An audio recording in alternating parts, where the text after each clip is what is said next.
우리 전주에 가보면 예수병원이라고 있습니다.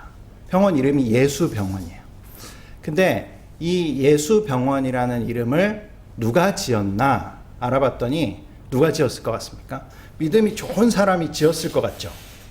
아니면 병원을 세운 선교사님들이 지었을 것 같죠? 그런데 그렇지가 않습니다. 원래 이름은 뭐냐면 예수병원 밑에 조그맣게 PMC라고 써 있습니다. 원래 이 병원의 이름은 Presbyterian Medical Center입니다. 따라해 보실까요? Presbyterian Medical Center. 어렵죠? 그게 조선시대에 세워졌으니 얼마나 어려웠겠습니까?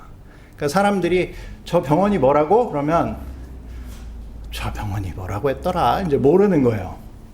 그래서 안 믿는 사람이 지어줬답니다. 그 이름을. 아, 예수 믿는 사람이 세웠고 예수 믿는 사람들이 가는 병원이래. 그래서 예수병원 이렇게 됐답니다. 그러니까 이 예수병원 이름도 좋잖아요.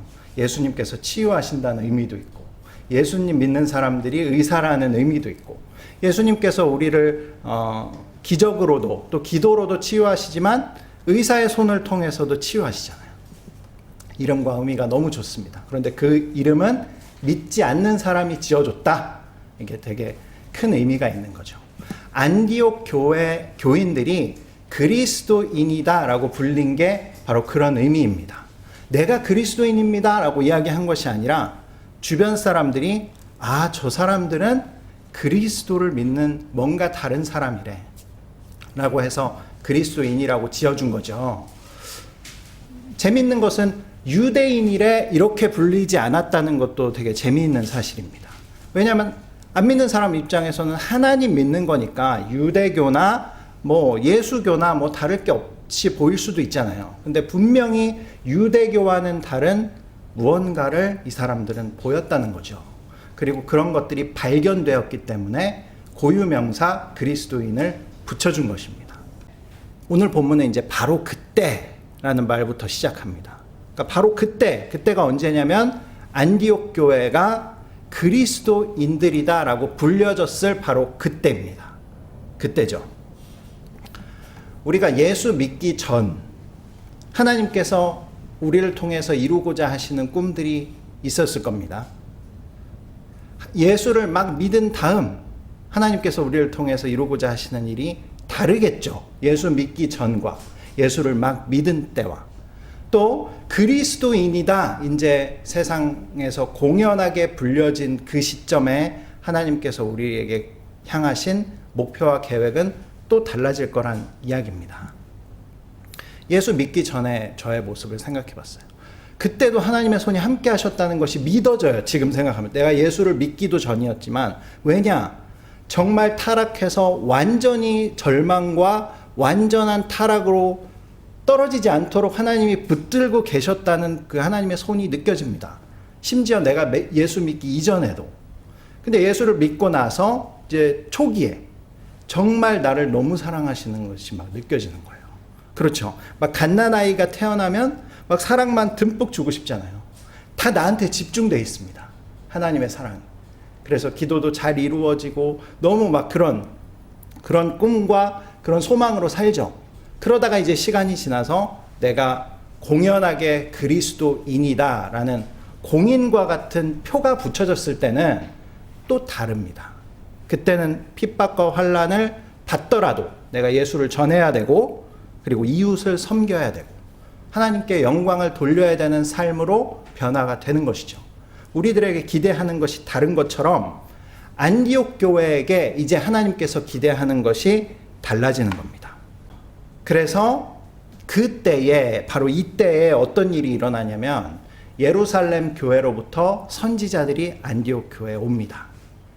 그 중에 아가보라는 선지자가 성령으로 말했대요. 그러니까 이 사람이 한 말이 맞냐 틀리냐 토를 달 수 없습니다. 성령이 말한 거니까 확실하죠? 성령이 이렇게 얘기했습니다. 천하의 흉년이 들리라 이렇게 예언을 했어요. 천하의 흉년이 들리라. 천하의 이 단어 지금 우리가 쓰는 단어로 바꾸면 뭡니까? 팬데믹, 그쵸? 팬데믹은 물론 뭐 전염병에 주로 쓰는 단어이긴 하지만 전 세계적인 유행, 나타낼 때 팬데믹이라고 쓰지 않습니까? 그러니까 팬데믹적으로 흉년이 들 거라는 거예요. 예수를 믿던 안 믿던, 이 사람이 추운 지방에 살던 더운 지방에 살던, 무엇이 나이가 많든 적든 이것은 팬데믹으로 우리에게 온다라는 겁니다. 안디옥 교회에 하나님께서 이것을 미리 알게 하셨다라는 것이 핵심이에요. 아모스 3장 7절에 이렇게 이야기합니다. 주 예수께서는 자기의 비밀을 그 종 선지자들에게 보이지 아니하시고는 결코 행하심이 없으시리라. 안디옥 교회가 이제 진짜 하나님이 원하는 그 교회, 그리스도인의 교회가 됐으니 이제 이들에게 하나님이 행하실 일을 미리 알려주신 것이죠. 미리 알게 된 것입니다. 앞으로 임하게 될 이 팬데믹 재앙 상황을. 저는 이것을 읽으면서 그런 생각이 들었어요. 우리가 작년 이맘때, 그쵸? 아직 오기 전에 미리 알았더라면 어땠을까? 무엇을 준비할 것인가? 생각해 보십시오. 우리가 미리 알았어요. 이런 상황이 될 줄 우리가 미리 알았습니다. 그러면 뭘 하시겠어요? 마스크 잔뜩 사놓습니까? 머릿속에 우리들이 생각하는 것은 그 주식이 그냥 200배, 300배 오르니까 주식 사놓습니까? 그러니까 안 알려주는 거예요. 우리한테는 미리. 그런 것들이 아니라 무엇을 준비할 것인가 정말로. 근데 우리가 가지고 있는 것 자체가 별로 없잖아요. 전 세계를 섬길 수 있습니까? 그럴 수 없죠. 그럼 무엇을 준비할 것인가 이거예요. 우리가 외치고 다닌다고 막을 수 있습니까? 막을 수 없습니다. 그러면 나는 이 재앙에서 피해야겠다. 우리 교회는 이 재앙에서 피해야겠다. 우리 공동체는 이 재앙에서 피해야겠다라고 어딘가를 간들 팬데믹이잖아요. 팬데믹. 어디를 가서 해결될 문제가 아니잖아요. 그러면 우리는 무엇을 해야 했을까? 이런 생각이 들었습니다. 앞으로도 하나님께서 선지자적으로 우리에게 앞으로의 일들을 이야기하신다면 우리는 무엇을 준비해야 하는가 이런 것이죠. 우리는 못 들었습니다. 그렇죠? 우리는 이 팬데믹 현상이 올 거라는 걸 못 들었어요. 근데 가만히 생각해 보면 못 듣지도 않은 것 같아요. 항상 이야기했습니다. 수년 전부터 교회 위기가 올 것이다. 그렇죠? 제2의 종교 개혁이 일어나야 한다. 이런 이야기를 제가 2016년도에 선교단체를 하면서도 그 선교단체에서도 외친 내용입니다. 잘 생각해보면 우리에게 예언이 임했었죠. 하지만 대수롭지 않게 생각했습니다. 아주 멀리 일어날 일일 거라고만 생각했죠. 안디옥 교회는 이 소식을 들었을 때 어떻게 반응했을까 생각해봤습니다. 안디옥 교회가 이제 흉년이 임할 것이다. 팬데믹으로 전 세계에 흉년이 임할 것이다. 라는 이야기를 들었을 때 무슨 생각을 했을까? 바울과 바나바가 이미 엄청난 수를 이룬 교회에 가서 1년간 가르쳤다고 나옵니다. 그들이 뭘 가르쳤겠습니까? 성경을 가르쳤겠죠? 성경을 들었던 이들이 이러한 예언 앞에서 무슨 생각을 했을까? 당연히 저는 전 세계적으로 있었던 이전의 팬데믹의 이야기를 성경에서 분명히 발견하고 생각이 났을 거라고 생각해요. 어떤 일입니까? 요셉의 이야기죠. 애굽에서 전 세계적인 흉년이 들지 않았습니까? 요셉이 이 흉년을 대비했습니다. 어떻게 대비했죠?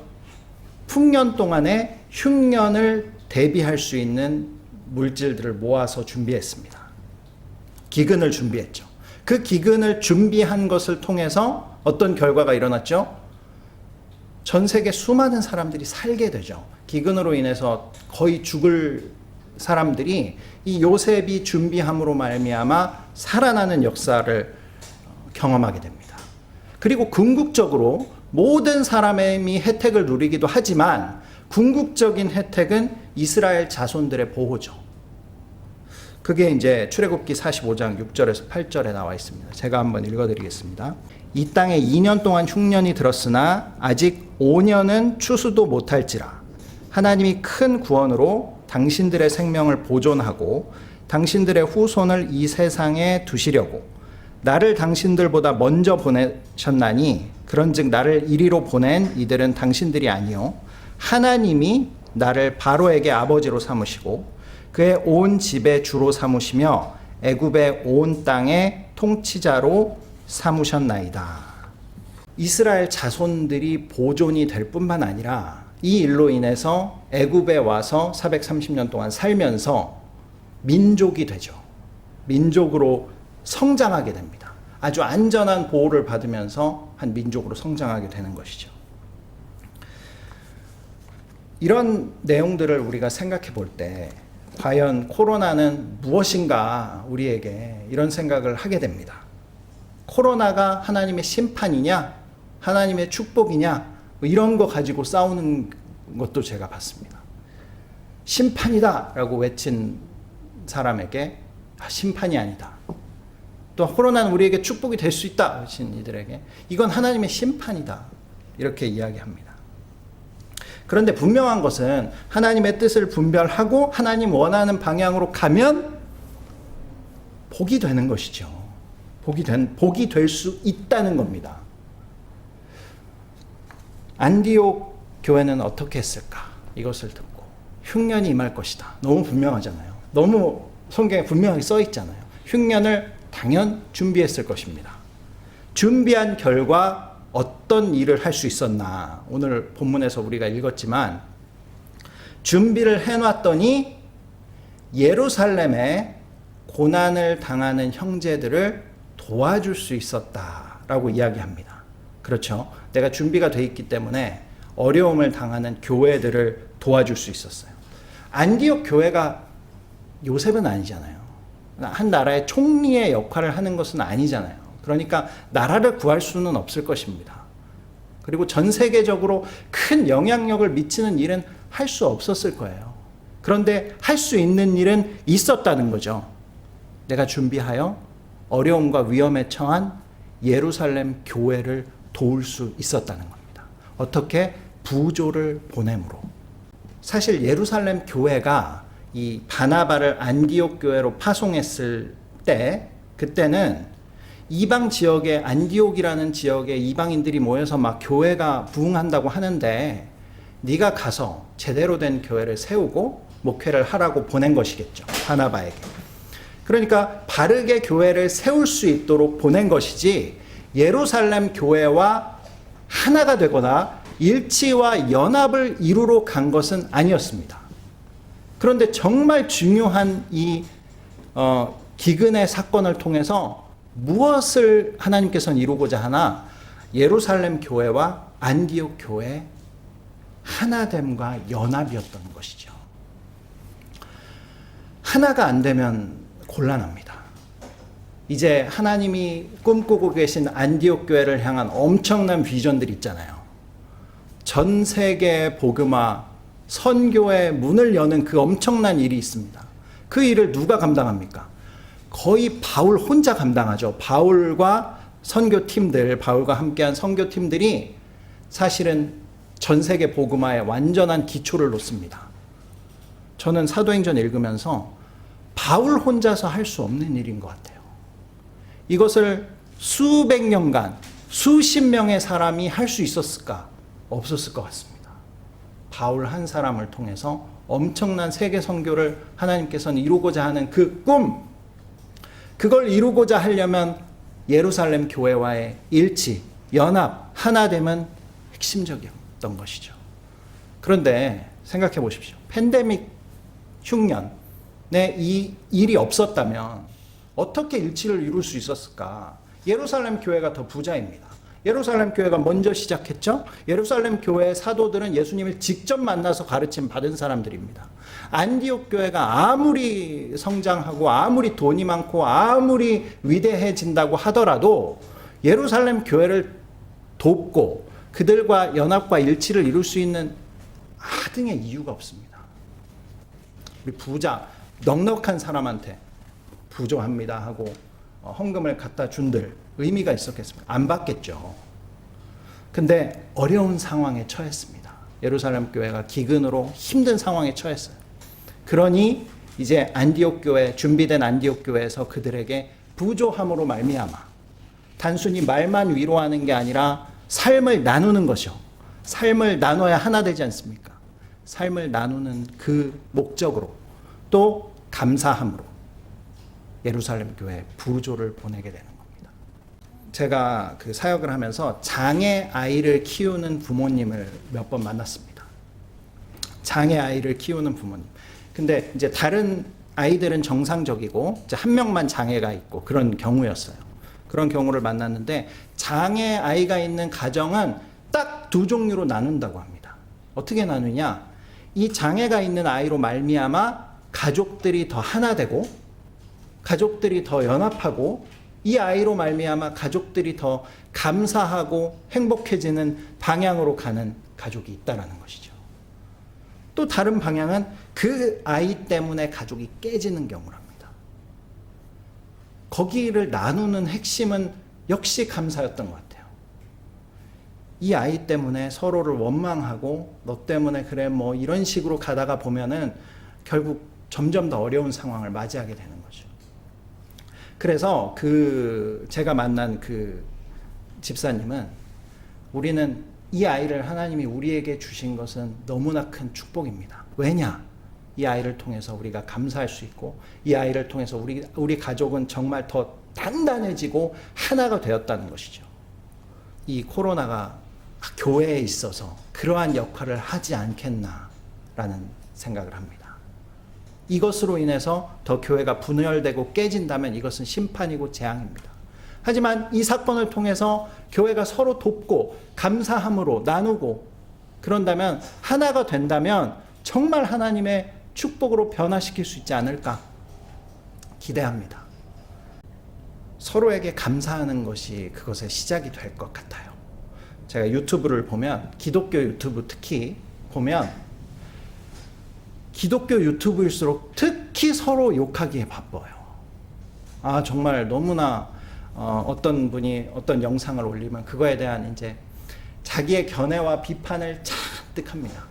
그럼 또 그거를 한 사람을 또 다른 사람이 또 그거에 대해서 평하고 뭐 이래서 됐네 안 되네 이야기를 하고 또 심한 경우 어떤 줄 아십니까? 이 사람들 1, 2, 3을 전부 다 분석해가지고 또 1, 2, 3이 다 잘못됐다고 이야기하고 그런 영상들이 조회수가 높고 또 인기를 끌고 이러는 것을 보면서 정말 하나님 나라에 하나도 도움이 되지 않는다. 하나도 덕이 되지 않는다. 그런 생각을 했습니다. 그러면서 저도 굉장히 회개가 되더라고요. 저도 부목사 하면서 또 개척해서도 사실 은근히 대형교회, 큰 교회, 뭐 어떤 유명한 목사님들 대놓고는 못했지만 대놓고는 내가 먼저 하나님께 심판받을지 몰라서 대놓고는 못했지만 은근히 큰 교회들 비난하고 깎아내리고 은근히 그렇게 했었던 것을 생각났습니다. 굉장히 회개가 되더라고요. 어떤 교회를 평가하고 판단하고 목회자를 평가하고 판단하는 것이 내 자신부터 하나님 앞에 정말 내가 이 교회 쇠퇴에 상당한 책임이 내가 없다고 할 수 없겠구나. 하나님 죄송합니다. 회개를 했습니다. 예수님께서는 제자들에게 이런 말씀을 하셨어요. 요한복음 17장 22절입니다. 내게 주신 영광을 내가 그들에게도 주었사오니 이는 우리가 하나 된 것 같이 그들도 하나가 되게 하려 함이니라. 제자들이 하나 되는 모습을 보고 세상은 이들이 제자 맞구나라고 한다고 합니다. 예수님의 가장 큰 영광은 십자가를 지신 것이죠. 그걸 통해서 하나님의 뜻을 이룬 것이 예수님의 가장 큰 영광이었습니다.